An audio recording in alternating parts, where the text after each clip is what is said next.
আমাদের গাড়ি পিছাবে না, আপনাদের পিছান।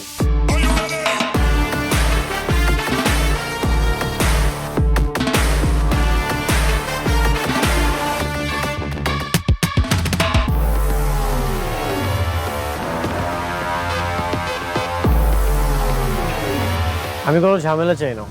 This is one way road. তোমাদের গাড়িটা রং সাইড আছে, তোমরা গাড়িটা পিছাও।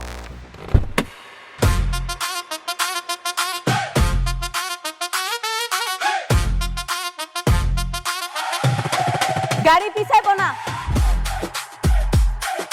আসসালামু আলাইকুম। গরিব ঘরের রাজপুত্র 14 নম্বর পর্বটি আপনারা সবাই দেখে ফেলেছেন। এখন সবাই অপেক্ষা করছেন 15 নম্বর পর্বটি কবে আসবে। আজকের ভিডিওতে আমি আপনাদের জানিয়ে দিব 15 নম্বর পর্বটি কবে আসবে, তাই ভিডিওটি কেউ স্কিপ না করে শেষ পর্যন্ত দেখতে থাকুন। মেঘলা জানতে পারে যে সে জন্মগতভাবে গরিব ছিল না।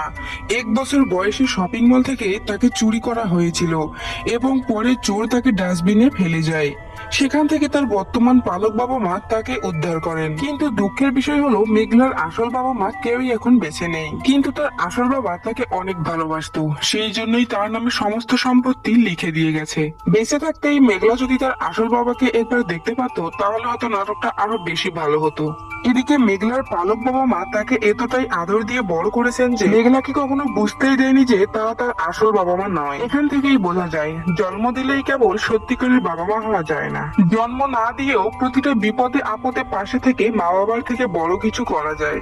যাই হোক, মেঘলা এই সম্পত্তি পাওয়ার পর একে একে রাতুল এবং অনিক সবাইকে উচিত শিক্ষা দেবে। আর এইসব দেখার জন্য আপনাদের পরবর্তী পর্বগুলো অবশ্যই দেখতে হবে।